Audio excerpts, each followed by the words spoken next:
नमस्ते दोस्तों, स्वागत है आपका फिर से एक बार मेरे चैनल व्रत कथाओं में। तो आज मैं आपको व्रत की कथा सुनाऊंगी और कुछ खास नियम बताऊंगी।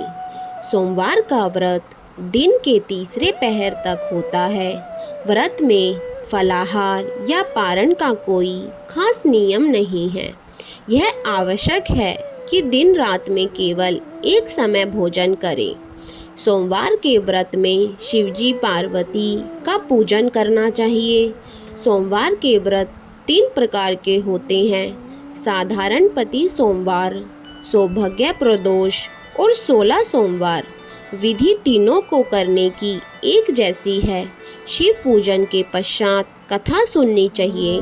प्रदोष व्रत 16 सोमवार प्रति सोमवार तथा सोमवार कथा तीनों की अलग अलग है। तो आइए दोस्तों, अब मैं आपको सोमवार व्रत की कथा सुनाती हूँ। प्राचीन समय में एक धनवान साहूकार था जिसके पास धन धान्य की कोई कमी नहीं थी, परंतु उसको एक दुख था कि उसका कोई पुत्र नहीं था। वह इसी चिंता में रात दिन रहता था। वह पुत्र की कामना के लिए प्रति सोमवार को शिवजी का व्रत और पूजन किया करता था तथा सायकाल को शिव मंदिर में जाकर शिवजी के श्री विग्रह के सामने दीपक जलाता था। उसके इस भक्ति भाव को देखकर एक समय श्री पार्वती जी ने शिव महाराज से कहा, हे महाराज, यह साहूकार आपका अनंत भक्त है और सदैव आपका व्रत और पूजन बड़ी श्रद्धा से करता है। इसकी मनोकामना पूर्ण कीजिए। शिवजी ने कहा, हे पार्वती, यह संसार कर्म क्षेत्र है।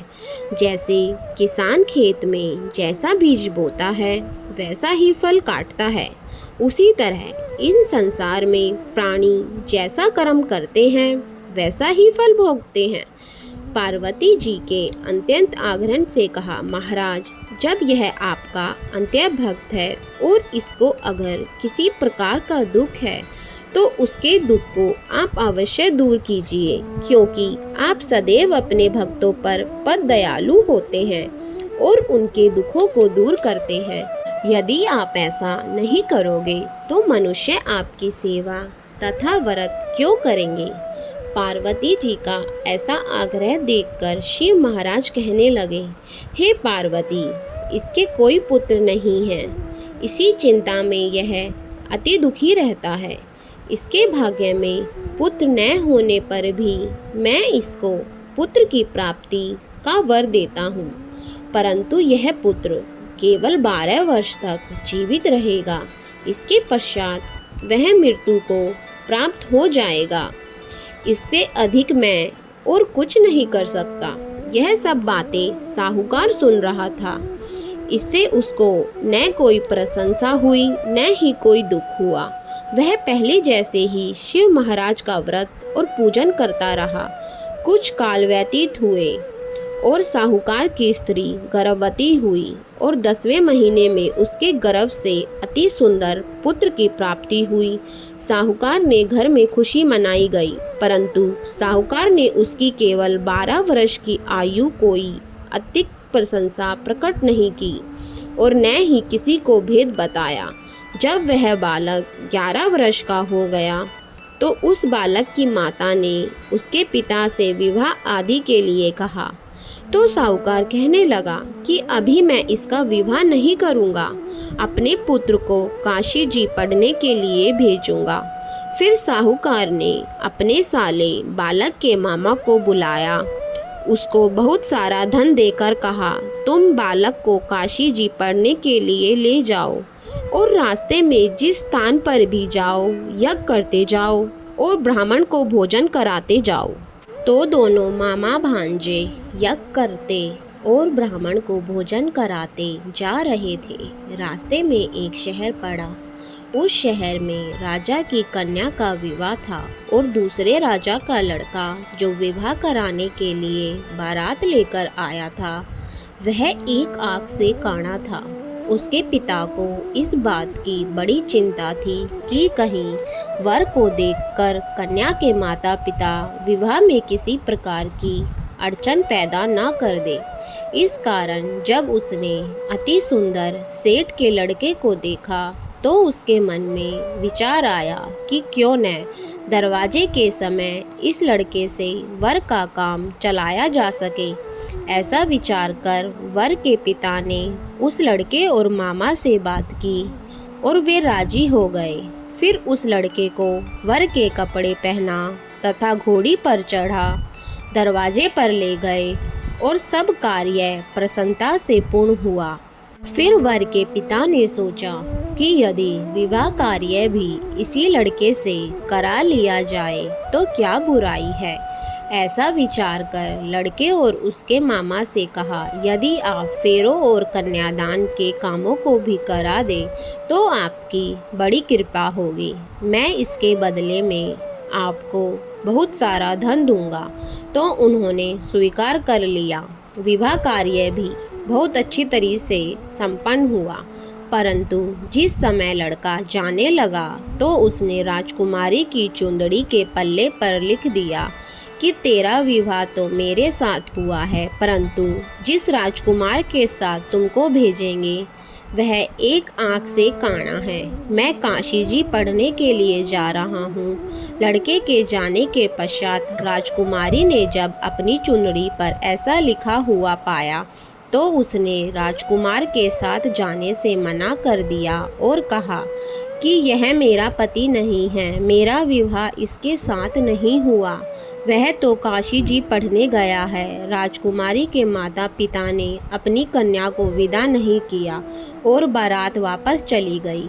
उधर सेठ का लड़का और उसका मामा काशी जी पहुंच गए। वहां जाकर उन्होंने यज्ञ किया और लड़के ने पढ़ना शुरू कर दिया। जब लड़के की आयु 12 साल की हो गई, उस दिन उन्होंने यज्ञ रचा रखा था कि लड़के ने अपने मामा से कहा, मामा जी आज मेरी तबीयत कुछ ठीक नहीं लग रही।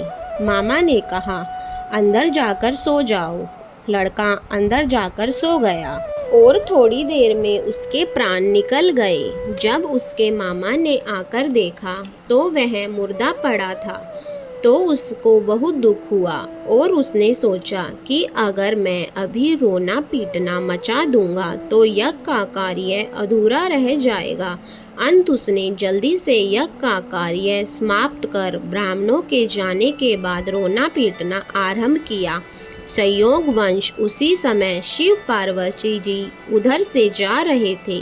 तब उन्होंने जोर जोर से रोने की आवाज़ सुनी तो पार्वती जी कहने लगी, हे महाराज, कोई दुखिया रो रहा है, इसके कष्ट दूर कीजिए। तब शिव पार्वती ने पास आकर देखा तो वहाँ एक लड़का मुर्दा पड़ा था। पार्वती जी कहने लगी, महाराज यह तो उसी सेठ का लड़का है जो आपके वरदान से हुआ था। शिवजी कहने लगे, हे पार्वती, इसकी आयु इतनी ही थी सो यह भोग चुका। तब पार्वती जी ने कहा, हे महाराज, इस बालक को और आयु दो, नहीं तो इसके माता पिता तड़प तड़प कर मर जाएंगे।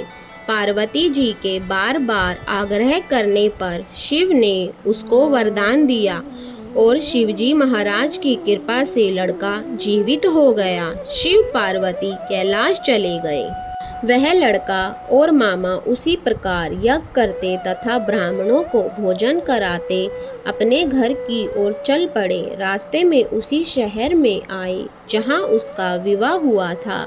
वहाँ पर आकर उन्होंने यज्ञ आरंभ किया तो उस लड़के के ससुर ने उनको पहचान लिया और अपने महल में ले गए। उनकी बड़ी खातिर की, साथ ही बहुत दास दासियों सहित आदरपूर्व लड़की और जमाई को विदा किया। जब वे अपने शहर के निकट आए तो मामा ने कहा, मैं पहले घर जाकर खबर कर आता हूँ। जब उस लड़के का मामा घर पहुँचा तो लड़के के माता पिता घर की छत पर बैठे थे और यह प्रण कर रखा था कि यदि हमारा पुत्र सकुशल लौट आया तो हम राजी खुशी नीचे आ जाएंगे, नहीं तो छत से गिरकर अपने प्राण दे देंगे। इतने में उस लड़के के मामा ने आकर यह समाचार दिया कि उनका पुत्र वापस आ गया। तो उनको विश्वास नहीं हुआ तो उसके मामा ने शपथ पूर्वक कहा कि आपका पुत्र अपनी स्त्री के साथ बहुत सारा धन लेकर आया है। तो सेठ ने आनंद के साथ उसका स्वागत किया और बड़ी प्रसन्नता के साथ रहने लगे। इसी प्रकार से जो कोई भी सोमवार के व्रत को धारण करता है तथा इस कथा को पढ़ता है और सुनता है, उनकी सभी मनोकामनाएं शिव जी और माता पार्वती पूर्ण करते हैं।